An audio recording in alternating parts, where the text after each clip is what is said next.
찬양단과 함께 지금 2주, 3주째 이렇게 찬양하는데, 그냥 우리 영혼의 심장이 쾅쾅쾅 울리는 것 같아요. 이야, 그래서 제가 오랜만에 기도원에 와 있는 것 같은 그런 느낌을 받는데, 계속 우리들의 심령이 주의 은혜 아래에 있기를 기도합니다. 근데 지난주에 이 찬양대원들 딱 여름 단복을 하나 딱 맞추라 했는데 어찌됐나 모르겠네. 그런 거는 빨리빨리 순종해도 됩니다. 자, 주의 일 하겠다는데 일하는 소 입에 막에 씌우지 마라 그랬습니다. 그러니까 군수 보급이 잘 돼야 되고 피복 관리 잘 돼야 되고 여러 가지 것들이 잘 돼야 되는데, 하여튼 그렇게 딱 맞춰서 힘있게 찬양하고 모두 기뻐하면 좋겠습니다. 이것도 한 번 입고 버리는 옷이 아니라 좀 입고 나가도 될 만한 그런 거 좀 좋은 것 딱 있어 이왕하는 거. 이 교회에서 해줬다고 찬양단으로 아무나 안 준다, 찬양해야 준다 이렇게 해서 좀 프라이드가 좀 가지시더라. 우리 박 장로님 잘 좀 조치해 주시기 바랍니다. 자, 어제 우리나라에 참 감격적인 것이었습니다. 제가 신방을 갔다가 불이 나게 막 그냥 또 다른 데 가고자 하는 막 있었지만 빨리 가자고 해서 막 재촉해가지고 집에로 빨리 들어가라 하고 저는 총을 마치 막 그냥 사택에 차 세워놓고 뛰어왔습니다. 그 땡빛에 관계없이 4시 딱 누리호 출발을 보기 위해서 정말 기도하는 마음으로 교회 사무실에 와서 딱 했더니 이렇게 인터넷 중계가 딱 연결되더라고요. 딱 키니까 출발 1분 전이더라고요. 그래서 기도했더니 나로도 빨리 안 가고 이렇게 딱 기다리고 있더라고요. 그래서 딱 시간 맞춰왔어요. 나로가 이거 누리호가. 그래서 잘 올라갔잖아요. 700km 상공에 다 가서 이렇게. 자, 이걸 다음 주, 이번 주 내일 모레 주하는 나에게 영상에 녹화해서 다음 주 금요일 편에 이제 이렇게 한 프로 이렇게 잠깐 방영을 합니다만은, 그걸 보면서 여호와를 앙망하는 자는 독수리 날개친 같이 하늘로 올라갈 것이요, 우리의 신앙도 비상하는 하늘 향해 나르는 그런 힘찬 신앙을 가지면 좋겠습니다. 그런 마음으로 기도했는데, 오늘 이 주 안에 있는 이 주원의 찬양이 막 힘차게 하니까 막 영혼이 막 힘차게 막 일어나는 것 같아요. 저 그림이 언제 나왔지 저거? 그래서 하나님께 영광을 돌립니다. 자랑스럽습니다. 그런데 미국은 지금 아시는 분은 아시겠지만은 보이즈호라는 이 우주선이요, 1970 몇 년도에 이게 발사가 돼가지고 지금 태양을 넘어서 태양계 밖으로 지금 나가고 있습니다. 엄청난 일이죠. 이 프로젝트를 누가 기획했느냐? 케네디 대통령 때 어떤 일이 있었습니까? 소련이 인공위성을 미국보다 먼저 발사했습니다. 그리고 가가린이라는 소련의 그 우주인이 하늘에 딱 우주의 유인 비행사로서 올라가서 내가 아무리 봐도 하나님 없다 하고 내려왔어요. 미국이 충격이었습니다. 그래서 아폴로 프로젝트가 시작이 되었습니다. 미국의 교육 체계를 고치고 막 이렇게 해서, 그렇게 해서 달 탐사를 이제 추진을 하는데, 이게 과학자들에게 이제 이런 것을 다 맡겨 놓았더니 과학자들이 연구를 하고 뭐 이런 거는 잘하지만 미국 의회와 이렇게 협상을 하고 재원을 받아오고 적재적소에 재정을 분할해주고 이런 것들이 아무래도 잘 안 돼요. 과학자들은 자기 분야만 알고 있으니까 다른 통합적인 이런 그 역량이, 행정력에 뒷받침이 안 됩니다. 이걸 간판 문제를 탁 지적한 케네디 대통령이 제임스 웹이라고 하는 자기가 아주 신뢰하는 아주 뛰어난 그런 행정가를 탁 이 나사의 장으로, 나사 센터 장으로 임명한 거 아니? 다들 언론에 뒤집어졌습니다. 아니, 과학센터에, 과학우주연구원에 무슨 행정가가 가냐? 그게 과학자가 있어야 되는 거 아니냐? 막 어떻게 막 존 F 케네디를 막 비판하고 막 그랬어요. 하지만 케네디 대통령이 다 몸으로 막으면서 제임스 웹의 능력을 우리는 믿는다. 그렇게 했는데 드디어 이제 우주인 3명을 태우고 달나라를 가는 로켓을 발사했는데 발사와 동시에 터져버렸습니다. 로켓이 터졌어요. 3명의 우주인도 같이 그냥 연기로 뭐 다 산화됐습니다. 미국이 비극이었습니다. 만약 그때 세계 웬만한 나라 같으면은 그 프로젝트를 중단했다 그래요. 하지만 케네디는 다시 꿈을 불어넣고 이 낭만과 절망을 이겨냅시다. 대국민 연설을 하고 다시 이 모든 책임은 대통령이 나에게 있다. 그때 제임스 웹이 아닙니다. 저에게 있습니다. 하면서 막 서로가 자기에게 문제였다고 하니까 미국 국민들이 다시 기회를 주자. 이렇게 또 여론이 돌아서 가지고 우리가 낭망할 수 없다. 주 안에는 우리에게 낭망이 없다. 할 수 없는 것이 없다. 하면서 막 다시 일어났어요. 그렇게 해서 싹 해서 아폴로 16호가 11호인가 16호 하여튼 달나라에 착륙한 거 아니에요? 그때 저도요 대구 살았는데 그때 막 고모집에 텔레비 그 중계 보러 막 가가지고 그냥 가서 막 이쪽 편에서는 마당에 돼지를 잡고 저쪽 편에서는 텔레비 보고 막 그런 데에서 그게 그러면서 꿈을 꾸었어요. 그때 나사의 센터장이 제임스 웹이었습니다. 근데 이분이 이 아폴로 암스트롱이 탁 착륙하고 여호와의 이름이 어찌 그리 아름다운 천지에 가득한 하나님의 이름을 찬양했어요. 이제 소련과 미국의 대비가 되는데 제임스 웹이 이걸로 우리가 미국이 이 소련을 추월했대 가지고 우리가 안주할 수 없다. 확고하게 소련을 추월하고 또 넘어가는 이런 그 추월의 그런 미국을 만들어야 되겠다 해가지고 개발한 것이 명왕성, 해왕성 이런 데 탐사하는 프로그램을 진행을 했고 그와 동시에 태양계 너머로 태양을 비껴가서 태양계 너머로 나가는 이 프로젝트를 동시에 진행을 했어요. 어마어마한 돈이 거기에 들어갔어요. 미국 달러가 들어갔어요. 얼마 전에 미국이 허블 망원경 우주에 있는 허블 망원경을 이제 폐기시키고 새로운 망원경을 쏘아 올렸는데 그것이 제임스 웹 망원경입니다. 그래서 그 제임스 웹 망원경은 허블 망원경이 보지 못하는 심우주, 허블 망원경이 보았던 지점을 넘어서 또 다른 거리만큼에 볼 수 있는 그 우주 세계를 탐사하고 있는 거예요. 어마어마한 일이죠. 저는 존 F 케네디 대통령의 그 리더십 그리고 세계적인 안목 통찰력 그리고 이 비록 행정가지만 과학적인 이런 모든 분야를 뒷받침하는 제임스 웹 이런 사람들이 미국을 있게 했고 오늘의 초강대국인 강대국이 아닌 초강대국인 미국을 낳으며 세계 모든 분야의 선두그룹을 그런 이런 혁신자 또 개발자 모든 부분에 정상을 달리는 이유가 한 단면이 거기에 나온다 봅니다.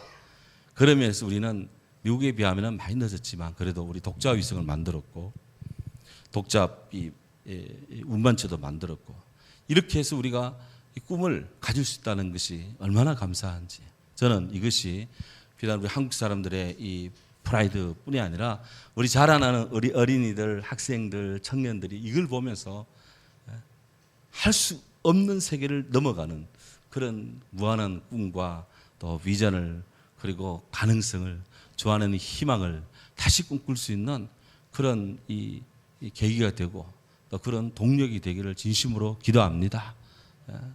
우리 크리스찬들이 하는 다 일이에요, 전부 다 이게.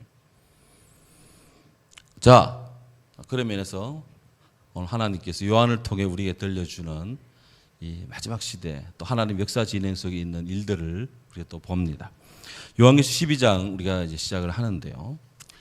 지금 전체적인 요한계시록 구조에서 보면 7인의 재앙 6장 1절부터 8장 5절 사이에 있는 7인의 재앙 그리고 8장 6절부터 11장까지 있는 7 나팔 재앙 그리고 요한계시록 15장부터 진행될 7 대접 재앙 그 사이에 지금 대환란시 교회와 성도들에게 임하는 핍박에 대해서 지금 요한이 고도의 상징 그리고 역사적인 부분들을 막 혼합된 그런 이 표현으로 말씀을 하고 있습니다.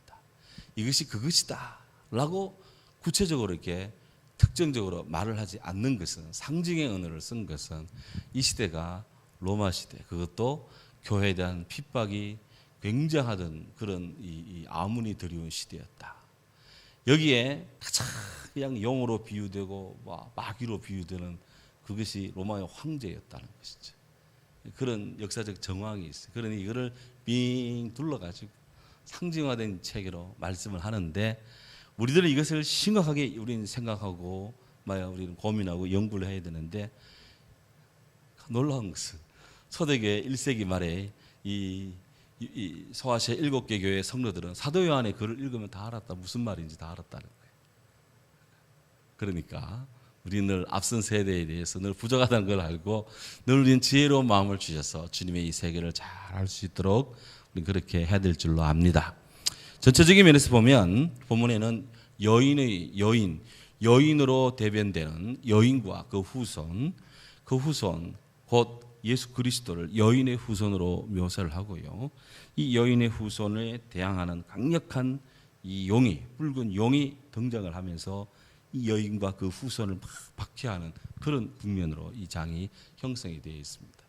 이거를 예수 그리스도 교회, 그다음에 초대교회의 정황이라는 것을 생각지 않고 그냥 이 본문만 딱 놓고 보면 그야말로 연구 없다 하는 옛날에 무슨 용가리 프로그램 같은 게 있었죠. 만화 영화. 딱 그거예요, 이거 완전히. 그런데 그게 아니고 우리가 여기서는 고대의 상징 체계 하에서, 상징 언어 속에서 교회가 처한 상황이, 그리고 교회가 당하는 핍박이, 그리고 이를 이겨내시는 우리 주 예수 그리스도의 승리를 지금 이런 언어 속에 표현하고 있다는 것을 우리는 봅니다. 자, 1절 보면 하늘에 큰 이적이 보이니 그랬어요. 하늘에 큰 이적이 보인다. 여기 이 이적이 하늘로부터 오는 겁니다. 땅으로부터 오는 것이 아닙니다. 하늘에서. 그 로마인들이 시비를 걸어도 이건 하늘로부터 오는 거다. 이렇게 하니까 기독교인들이 소위 말하는 빠져나갈 길이 있는 거예요. 자, 큰 이적이 있다 그랬습니다. 큰 이적. 영어 성경에는 wondrous sign 그랬는데, 놀라운 표징이 있다 그랬는데요.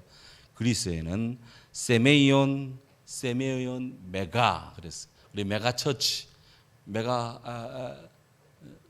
극장이 메가 무슨 극장이 있죠? 메가박스. 그 메가라는 말이 크다라는 거예요. 크다, 그게 메가가 누가 지은 게 아닙니다. 그게 헬라어 단어예요. 그게 메가, 크다, 큰 세메이온, 이적이, 기적이, 표징이 났다. 요한복음에 7개의 표징이 나오는데, 예수님이 물을 가나 혼인잔치 때 물을 바꾸어서 포도주가 되어, 이게 첫 번째 표적이라 할 때 그 표적이 세메이온 이렇게 나와요. 그 세메이온은 말을 써요. 이거는 가장 큰 표적이 하나 지금 생기는 거예요. 하늘로부터 있더라. 그 있는데 잘 보니까 그 표적이 나오는데 그 대상이 누구냐? 이 큰 이적의 대상이 해를 옷 입은 한 여자다. 여인입니다. 여인. 우먼. 한 여인인데, 여인이 무슨 옷을 입었냐? 태양이 있죠? 해를 옷으로 입는 거예요. 옷으로. 해를 옷 입었다. 그랬어요. 그리고 그 발 아래는 달이 있다. 그래서 그 여인의 발 밑에는 달이 있고, 그리고 그 머리에는 12별의 관을, 옛날 성경에는 면류관을 그렸는데 관을 그렸어요.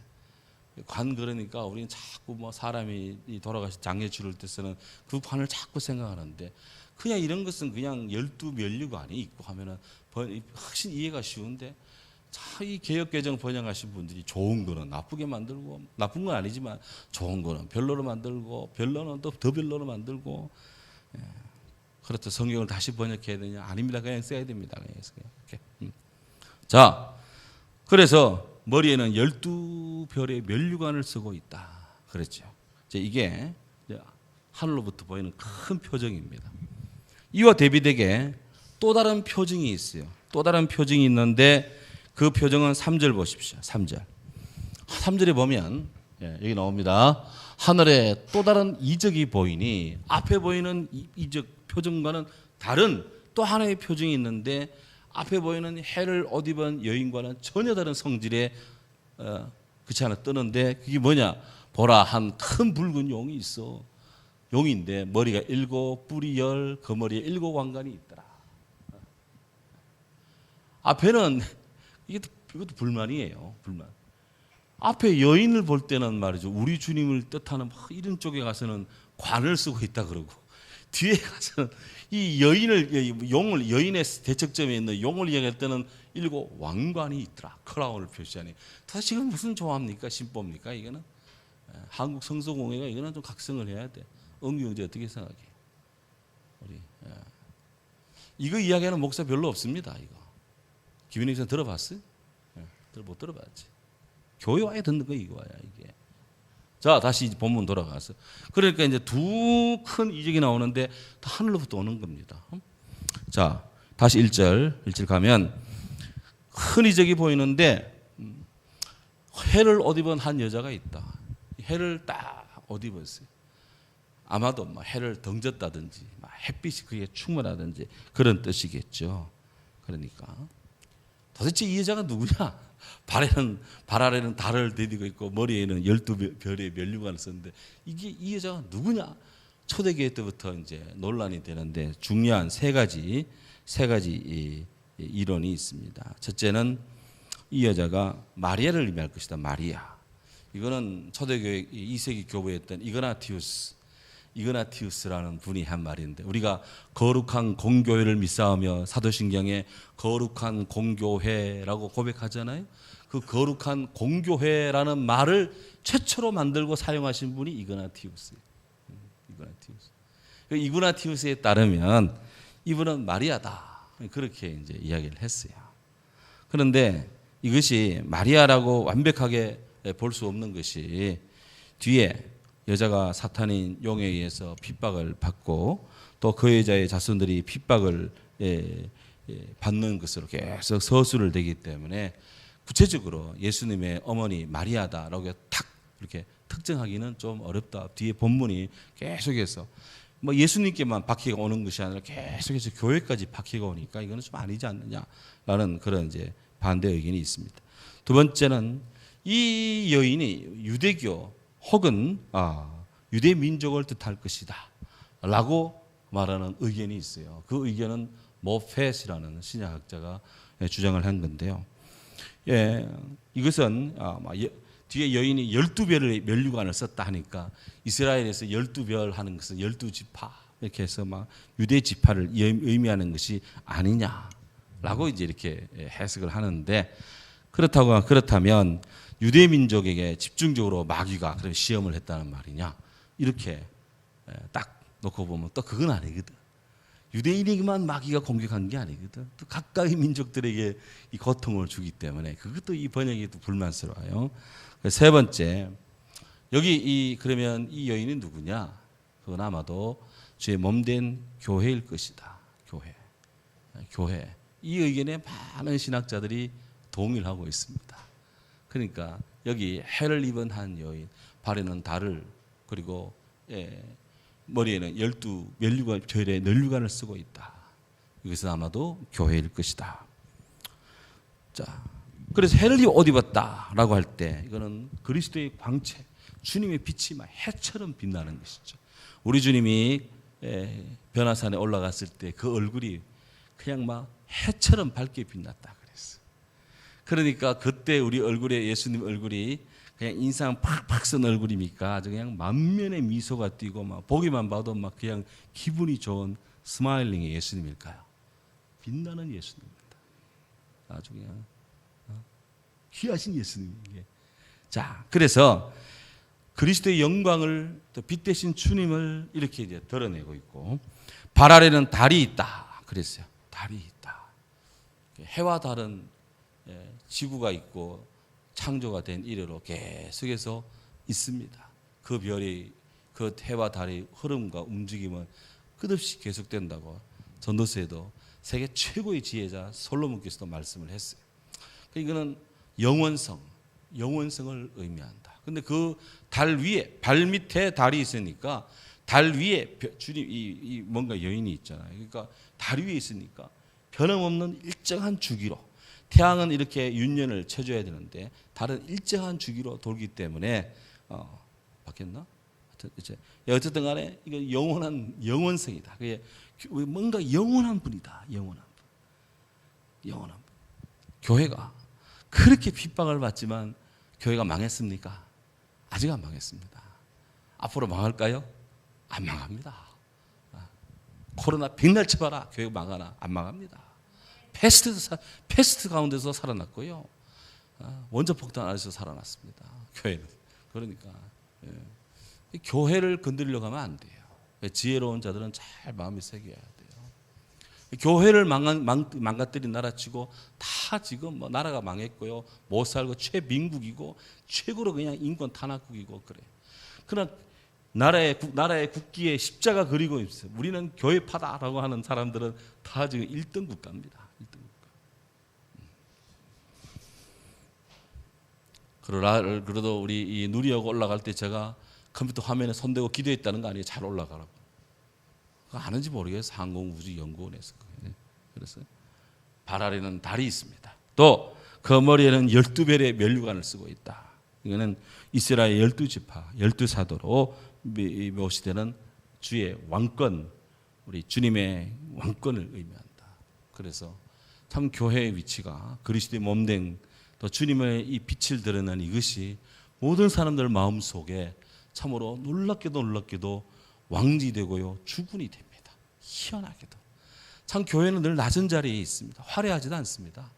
교회는 어디 가도 뭐 저희 교회가 이렇게 사람들이 이해할지 몰라도 그 교회 속에 우리가 들어오고 주님과 관계되면 그분이 우리의 왕이 되고 나의 주군이 되는 거예요. 엄청난 이거는 역사입니다. 이게. 자, 이 2절에 보면 이 여자가 아이를 베어 해산하게 되며 아파서 애를 쓰며 부르짖더라 그랬습니다. 예, 여자가 낳은 아이, 이 아이가 낳으니까 막 힘이 듭니다. 도대체 이게 뭐냐? 여기 여자의 아이는 바로 앞에 교회라면 그리스도 우리 주님이시다. 주님이 교회가 세워질 때 많은 아픔이 또한 교회가 세워질 때 많은 고통이 어려움이 늘 있었어요. 마리아가 예수님을 해산하고도 참 얼마나 어려웠습니까? 헤롯이 칼을 들고 그냥 막 예수님을 죽이려고 막 난리쳤습니다.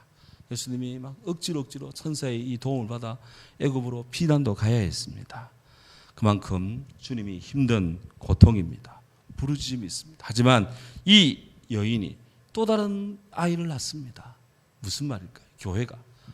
교회가 또 다른 생명을 낳습니다. 교회 들어오면 예수 그리스도 안에서 새로운 생명들이 또 다른 생명을 낳습니다. 아름다운 이 생명의 이 분화가 막 일어납니다. 이것은 교회의 생명력. 그래서 이 아이는 그리스도의 교회를 상징한다. 교회는 어머니로서의 교회, 계속 자녀를 낳는 어머니 같은 주의 백성들을 예수 그리스도 때부터 지금까지 끝없이 역사 속에 수없는 크리스찬들을 주의 자녀를 계속해서 낳고 기르고 양육하고 일꾼 되게 하고 또 계속해서 주의 복음을 이곳저곳 계속 전해 나갑니다. 그렇지만 그 과정에는 많은 고통이 있습니다. 삶의 헌신이 있어야 되고요. 생명을 때로는 생명도 내야 되고요. 내 삶의 물질도 시간도 모든 것을 드리면서 애를 쓰며 부르짖는 그런 애통함의 기도가 교회는 넘칩니다. 바로 이렇게 해서 우리 주님의 그 일을 이루려고 하는 거예요. 찾아봅니다. 히브리서 5장 7절. 히브리서 5장 7절.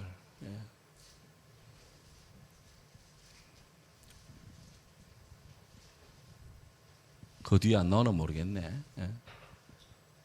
다음 장 보세요. 안 나오네. 자, 우리 읽습니다. 그는 육체에 계실 때에 자기를 능히 구원하실 이에게 심한 통곡과 눈물로 간구와 소원을 올렸고 그의 경건하시로 말미암아 들으심을 얻었느니라. 아멘. 가장 유대인적인 사고를 하고 있는 히브리서 기자가 우리 예수님의 그 생애 십자가를 앞둔 그 기도의 모습을 이렇게 압축을 합니다. 심한 통곡, 눈물, 간구, 소원을 그를 능히 구원하실 우리 주님께 기도로 올렸고, 우리 주님이 경건함으로 주께서 그 응답을 받아 죽음에 이르렀지만 부활하는 그런 위대한 하나님 일이 일어나는 거거든. 이렇게 눈물을 흘리며 씨를 부릴 때 기쁨을 얻습니다. 교회가, 우리 주 예수 그리스도의 교회가 그냥 애를 쓰며 부르짖고 고통 속에 있습니다. 새로운 생명을 낳을 때 상고의 고통이 있습니다. 그러나 그 뒤에는 구원이 있습니다. 기쁨이 있습니다. 할렐루야. 아멘. 네. 이것이 이제 큰 이적이 이렇게 여인의 후손을 통해서 하나의 이적이 보입니다. 그러니까 다시 역사를 다시 놓고 보면 유대교에서 로마인들이 그냥 우습게 여기던 유대교에서 기독교라고 하는 엄청난 이런 복음의 새로운 이런 새 복음의 진리 공동체가 탄생을 했는데, 이것은 정말 이건 로마인의 입장에서는 이해가 안 되는 일이었습니다. 분명히 자기들이 못 박아 죽인 예수 그리스도, 십자가에 죽은 저 예수인데 저 예수를 믿는 사람들이 막 가면 갈수록, 날이 가면 갈수록 1세기도 안 돼가지고 로마 전역에 주의 복음이 딱 전거되고 놀라운 일인 것입니다. 이것이 하늘에서 보이는 이적이다라는 거예요. 이게 은혜 되시면 아멘. 그래서 오늘날에도 교회 기적, 아니 오늘날에도 기적을 보여달라는 분이 있으면 교회를 봐라, 성도를 봐라. 기적이다, 기적이다 라는 것입니다.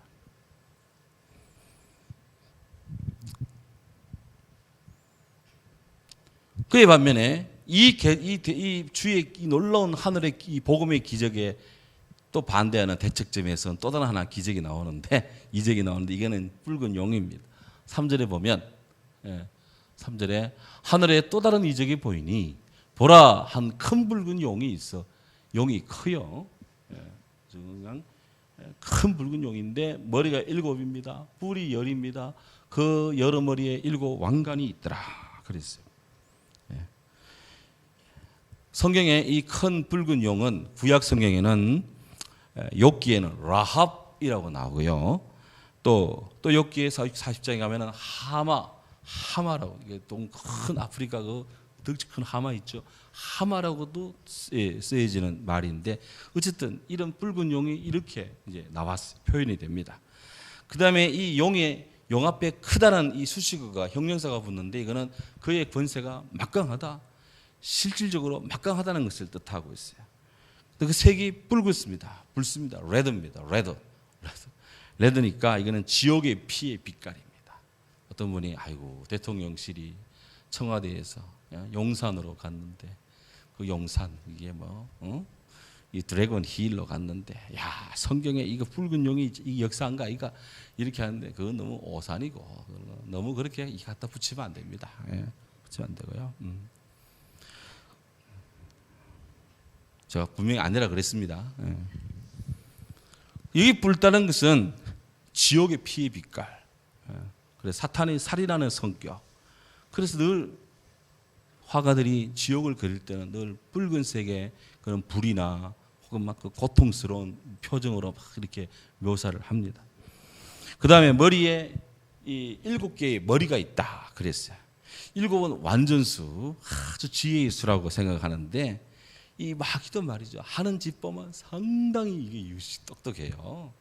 그냥 진리 유사하게 비슷하게 합니다. 하나님이 뭐라 하시느냐?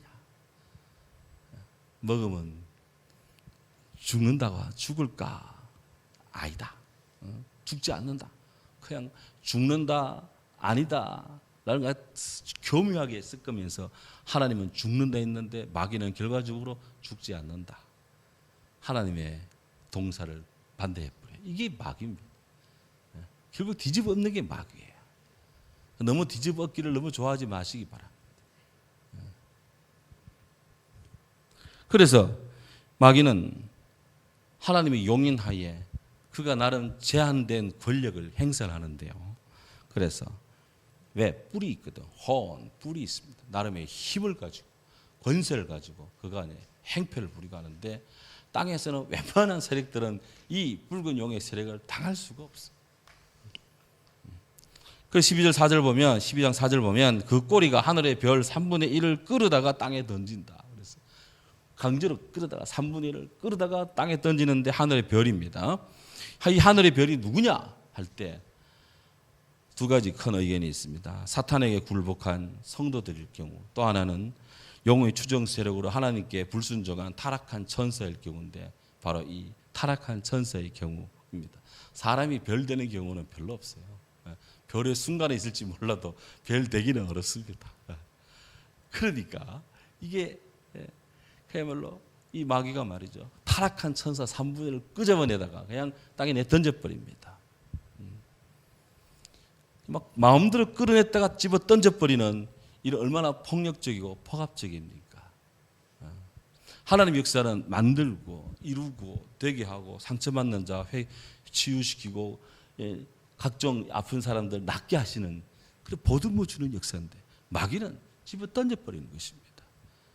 우리가 주님의 일을 보듬고 동의하고 찾아가며 함께하고 해야 되는데 주의 일을 집어 던져버리고 복음의 일을 집어 던져버리고 주의 직분의 일도 집어 던져버리고 사명의 일도 집어 던져버리고 다 마귀 짓들이에요.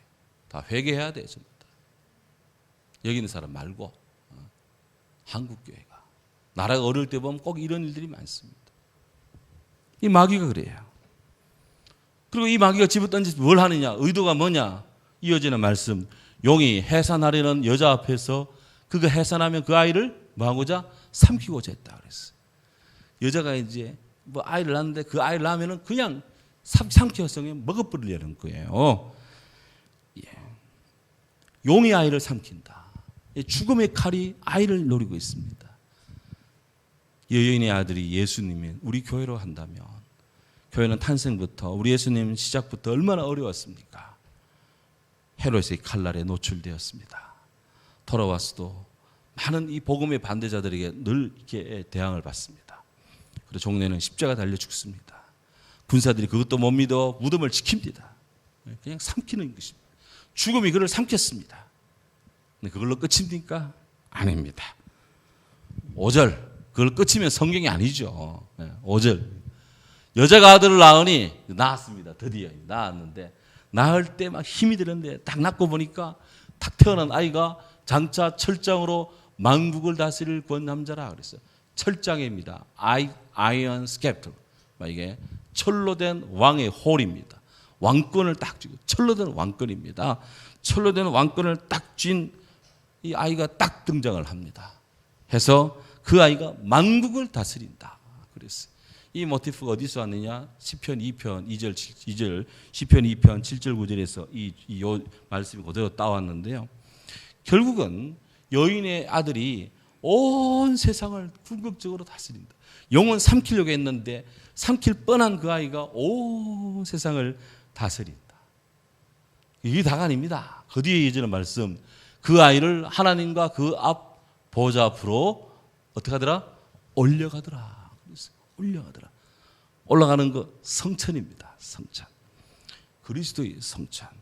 이 요한계시록 이 본문에는 우리 예수님의 이 탄생 그리고 예수님의 하늘로 오르시는 승천, 재림은 안 나와요. 여기는 없어. 재림 이야기는 후반부에 나옵니다. 요한계시록 끝부분에. 여기는 예수님의 이 탄생과 승천. 그러니까 이 땅에 오실 때 굉장한 빛이 이 땅에 왔지만 어둠이 빛을 알지 못했습니다. 하지만 주님은 그 많은 시련 속에 있었지만 결국은 발빛이 밝아지면서 빛의 세계로 돌아가는 성천이 일어나는 거예요. 그냥 닥쳤던 게 하늘만 쳐다본다고. 예수님을 핍박하던 세력들은 입을 쫙 벌리고 볼 수밖에 없는 거예요. 대승리죠. 승리. 주 안에 승리가 있습니다. 예. 이런 말들을 우리는 이렇게 해석을 해도 잘 이해가 될까 말까 하는데 초대교회 성도들은 들으면 다 알았다는 것이죠. 교회가 네로로부터 이 로마의 황제로부터 저렇게 핍박을 받았지만 우리는 결국 주 안에서 죽어도 살고 무릇 나를 살아서 믿는 자는 영원히 죽지 아니하리니 이것을 네가 믿느냐? 너희는 마음에 근심하지 말라. 하나님을 믿으니 또 나를 믿어라. 내 아버지 집에 거할 곳이 많도다. 내가 너 아버지 집에 너희를 위하여 집 지으러 가는데 다 짓고 나면 너희를 내게로 데리러 올 것이다. 주님 말씀하는 거예요. 이게 다 이런 것들을 이 말씀에 다 함축을 하고 있습니다. 그렇게 해서 이 아이를 낳는 여인은 표적이 됩니다. 붉은 용의 표적이 되니까 살아야 될 거 아니에요. 6절 보면 그 여자가 광야로 도망하매 광야길입니다. 그리스도를 따르는 길이 광야길이에요. 하지만 그 광야길로 도망하매 이 도망한다 했을 때 도대체 이 도망하는 곳이 어디냐라고 초대교인들이 또 막 이 학자들이 연구를 했어요.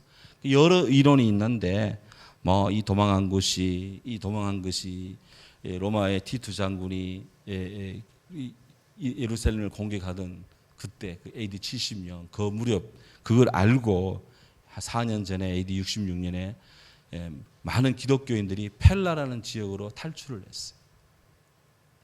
그거를 상징하는 것이다. 이렇게 보는 사람이 있고, 이 여자는 아이를 낳자마자 마리아가 예수님을 안고 애굽으로 피난 갔던 일을 상기시킨 것이다. 이렇게 보는 의견도 있고, 아니다. 교회가 핍박을 받는 가운데서도 영적인 순결을 지키고자 믿음의 그런 갱로를 가는 것이다. 이렇게 보는 의견도 있고, 가장 보편적인 의견은 교회가 핍박을 피해서 핍박의 와중에도 하나님의 보호와 하나님의 훈련 속에 있다라는 것을 말한다. 그걸 어떻게 할 수 있느냐? 보면 거기서 1260일 동안 흔히 7년의 반, 3년 6개월, 3년, 전 3년, 후 3년 할 때 그 3년 반이 1261 동안 365 곱하기 3년 곱하기 2분의 1 하면 이 숫자가 나오는데, 자, 이 기간이 7년의 반입니다. 7은 완전인데 완전히 반이니까 제한이 있죠. 이 마귀의 공격이 영원한 것이 아니고 제한적이고 일시적이다. 우리가 늘 어려운 거 아닙니다. 늘 불황이 아닙니다. 늘 이 고통이 아닙니다. 때가 되면 빠져나옵니다. 믿습니까? 일정한 기간이 지나면 다시 상승합니다. 그렇기 때문에 이런 제한된 기간에, 이 제한된 기간에 여인은 우리 주님 말씀대로 너희가 여기서 이 골목에서 핍박을 받으면 저쪽 거리로 도망가고, 이쪽에서 골짜기에서 핍박을 받으면 저쪽으로 피하라. 그렇게 생명을 지키는 것도 귀중한 지혜로운 일이다. 그래서 이 여인은 어떻게 하든지 자기가 낳은 아들 예수 그리스도와 그 교회를 지키기 위해서 고난 속에 피합니다. 때로는 로마의 지하의 그 묘 카타콤베로, 때로는 아무도 없는 이 높은 산 골짜기로 다 이렇게 피합니다.